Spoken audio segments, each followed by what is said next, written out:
Damage control, నేతలు చేజారకుండా KCR plan, కీలక నాయకులు పార్టీని వీడకుండా చర్యలు, ఫిరాయించినోళ్లు టచ్లోకి వచ్చారన్న గులాబీ బాస్, కాంగ్రెస్ ఎమ్మెల్యేలు కూడా సంప్రదిస్తున్నారంటూ కమెంట్. అంత చెత్త ఇది. పవర్లో ఉన్నోడు ఎవ్వడు ఆ పవర్లో ఉన్న పార్టీని కాదని పోడు. కేసీఆర్ ఏమైనా పోయిన ఈయనకు పెద్ద సింపతి వచ్చింది, లేకపోతే ఈయన చాలా గొప్పగా పనిచేస్తుందని కాంగ్రెస్ లీడర్లు వేరే పార్టీ లీడర్లు పోయి కేసీఆర్ని కలుస్తున్నారు. అంత బోగస్ ఇది. పవర్లో ఉన్నోడు బాగా మంచిగా వాళ్ళ పని వాళ్ళు చేసుకుంటాడు, ఎవడన్నా పోయి అపోజిషన్ ఉంటాడా? ఇప్పుడు ఈయన ఏమంటుండు, ఫిరాయించిన వాళ్ళంతా టచ్లోకి వస్తున్నారు. ఈయన చేసిన పనితనం వల్ల వాళ్ళేం టచ్లోకి రావట్లే. సుప్రీంకోర్టు ఆడ పొడుస్తున్నది, వీళ్ళ మీద అనర్హత వేటు పడే అవకాశం ఉన్నది. అనర్హత వేటు పడే అవకాశం ఉన్నది కాబట్టే గూడెం మహిపాల్ రెడ్డి దగ్గర నుంచి మిగతా దాదాపుగా ఉన్న 5-6 ఎమ్మెల్యేలంతా సుప్రీంకోర్టులో అఫిడవిట్ వేసారు, మేము పార్టీ మారలేదని. ఆయన గద్వాల్ ఎమ్మెల్యే కృష్ణమోహన్ రెడ్డి వీళ్ళంతా. అందులో కేసీఆర్ పనితనము, కేసీఆర్ వాళ్ళతో టచ్లో, ఇది అంత పెద్ద బోగస్ ఇది.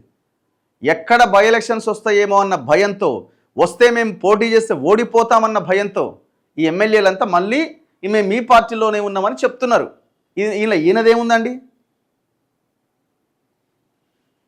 ముఖ్య నేతలు ఎమ్మెల్యేలు పార్టీ ఫిరాయించకుండా గులాబీ బాస్ చర్యలు తీసుకుంటున్నట్టు సమాచారం. ఒకవైపు ఘనంగా రజతోత్సవానికి ఏర్పాట్లు జరుగుతుంటే కీలక నేతలు పార్టీ మారితే ఇబ్బంది ఎదురవుతుందని ఆయన భావిస్తున్నట్టుగా తెలుస్తోంది. వీళ్ళు ఒకటే ఎజెండాతో ఉన్నారు. ఈ బీఆర్ఎస్లో ఉన్న వాళ్ళ లీడర్లతో మాట్లాడితే తెలుస్తుంది. రేవంత్ రెడ్డిని స్ట్రాంగ్ కానివ్వద్దు అన్నది వీళ్ళ ఎజెండా. సింపుల్. ఎట్టి పరిస్థితుల్లో రేవంత్ రెడ్డిని స్ట్రాంగ్ కానివ్వద్దు. ఆయన కనుక నిలదొక్కుంటే ప్రజల్లో కొంత సింపతి కానీ సానుభూతి కానీ ఒక మంచి కార్యక్రమం చేసి ఆయనకి ఏమన్నా బాగానే చేస్తున్నాడు అన్న ఫోకస్ వస్తే మమ్మల్ని వదిలిపెట్టడం అన్న ఒక ఆలోచనలో అయితే ఉన్నారు వాళ్ళు. సరే, మరి రేవంత్ రెడ్డికి వీళ్ళకి ఏమైనా జరిగిందా? ఏం వదిలిపెట్టాడు? వాళ్ళు ఎందుకు ఇదవుతున్నారు? ఎందుకు రేవంత్ రెడ్డి అంటే ఇప్పుడు ఇప్పటికిప్పుడు గండం కట్టెక్కడానికి ఏమైనా లాలూచి పడితే పడవచ్చు భూముల విషయంలో అక్కడిక్కడ. కానీ ఎప్పటికైనా మోసమే అనుకొని రేవంత్ రెడ్డిని పక్కకు నెట్టేయాలి. ఇది వీళ్ళ ప్లాన్. మీరు వాళ్ళని ఎన్ని తిట్టినా, ఇంకోరు ఏం తిట్టినా ఏముండదు, కానీ వాళ్ళ టార్గెట్ రేవంత్ రెడ్డి. సో ఇప్పుడు ఈయన రజతోత్సవ సభ పెట్టబోతున్నాడు. 15 నెలలు ఇంట్లో బండి సభ పెట్టి నేనున్నానంటే ప్రజలు నమ్ముతారా? మళ్ళీ సభ పెడతాడు, 5 లక్షల మందితోనో 10 లక్షల మందితోనో ఇంతమంది వచ్చారు చూడండి మా సభకు అని చెప్తాడు. ఇవాళ రేపు సభలు సక్సెస్ కావడం అన్నది కామన్.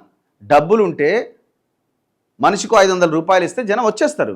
వాళ్ళకు బయటికి పోయే కూలీ డబ్బులు మీరు వాళ్ళ చేతిలో పెడితే జనం వచ్చేస్తారు.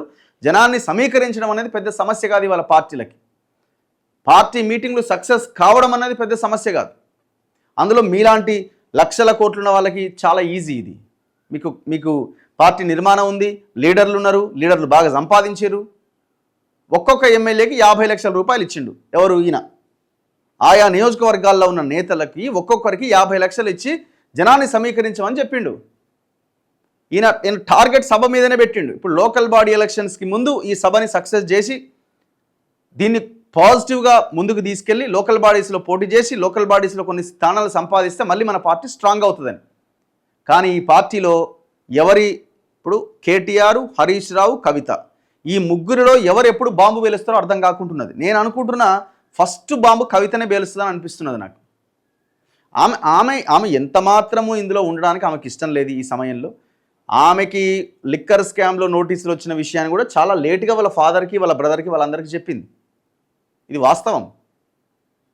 ఇప్పుడు ఆమె కూడా ఇప్పుడు ఎస్సీ ఎస్టీ ఈ బీసీ వాదం ఎందుకు ఎత్తుకున్నది? అసలు ఆ వాదం ఎత్తుకోవడం కేసీఆర్కి ఇష్టం లేదు, వద్దని చెప్తున్నాడు. అయినా ఆమె అదే మాటతో ముందుకెళ్తున్నది.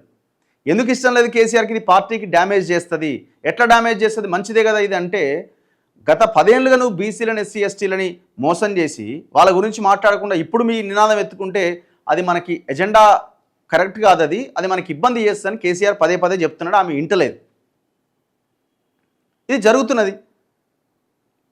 ఫస్ట్ నువ్వు జనాన్ని సమీకరించిన తర్వాత ఫస్ట్ మీ ఇంట్లో ఉన్న వాళ్ళని సమీకరించుకో. వాళ్ళు అసలు ఒక తాటి మీద ఉన్నారా లేదో చూసుకో. రజతోత్సవం పైన డైలమా ఏం లేదు. నేను అనుకోవడం గట్టిగానే మీటింగ్ పెడతారు వీళ్ళు.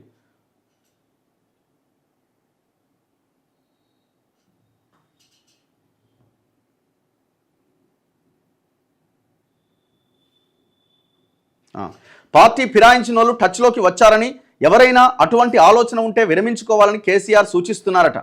పార్టీ మారితే భవిష్యత్తు ఉండదని పరోక్షంగా హెచ్చరిక జారీ చేశారు. సభ విజయవంతానికి కేసీఆర్ రంగంలోకి దిగడం ఇప్పుడు హాట్ టాపిక్గా మారింది. ఇప్పుడు ఈయన పార్టీ మీటింగ్ కోసం ఇంత పగడ్బందీగా ఏర్పాట్లు చేసుకుంటున్నాడు. ప్రజల సమస్య కోసం ఇదే స్థాయిలో నువ్వేమన్నా సమాయత్తం చేసినావా? నిరుద్యోగులు రోడ్ల మీదకి వచ్చారు, రేషన్ కార్డుల కోసం రోడ్ల మీదకి వచ్చారు, ఇండ్ల కోసం రోడ్ల మీదకి వస్తున్నారు, ఇంకా చాలా అంశాల మీద ప్రజలు తిరుగుబాటు చేస్తున్నారు. ఒక్క మీటింగ్ అటెండ్ అయినవా? పోని రజతోత్సవానికి భారీ ఏర్పాట్లు. బీఆర్ఎస్ ఆవిర్భవించి 25 ఏళ్ళు అవుతున్న సందర్భాన్ని పురస్కరించుకొని ఈ రజతోత్సవ వేడుకల్లో భాగంగా భారీ బహిరంగ సభకు అధిష్టానం ప్లాన్ చేస్తున్నది. ఏకంగా పార్టీ అధినేత కేసీఆర్ రంగంలోకి దిగి సభ విజయవంతానికి వ్యూహాలు వేస్తున్నాడు. అందులో భాగంగా ఉమ్మడి 10 జిల్లాల్లోని ముఖ్య నేతలతో ఫామ్ హౌస్ వేదికగా భేటీలు నిర్వహించారు. కేంద్ర రాష్ట్రాల్లోని రాజకీయ పరిస్థితులపై ఆరా తీయడంతో వైఫల్యాలను నేతలకు వివరించారు. ఇప్పుడు ఈయన అనుకుంటున్నాడు కాంగ్రెస్ మీద వ్యతిరేకత మాకే ఉపయోగపడుతుందని. మీకు రాదు. మీరు ఈ పాటికే మీకు కాంగ్రెస్ మీద ఉన్న వ్యతిరేకతతోని మీరు ఒక లెవెల్లో ఉండాల్సి ఉండే, కానీ అది జరగట్లే. ప్రజలు ఖచ్చితంగా ఆల్టర్నేట్ కోసమే చూస్తున్నారు. ఎట్లాంటి ఆల్టర్నేట్? ఇప్పుడున్న పార్టీలు కాదు ఆల్టర్నేట్ అంటే. ఎవడైనా ఒక లీడర్ రాబోతారా ఈ తెలంగాణ కోసం అన్న కోణంలో ప్రజలు ఎదురు చూస్తున్నారు. ఆ లీడర్ వచ్చినప్పుడు ఖచ్చితంగా ఒక వరదలాగా, ఒక సముద్రం ప్రవాహంలాగా ప్రజల అటువైపు నడవడానికి అవకాశాలు ఉన్నాయి. కానీ ఎవడు లేకపోయా.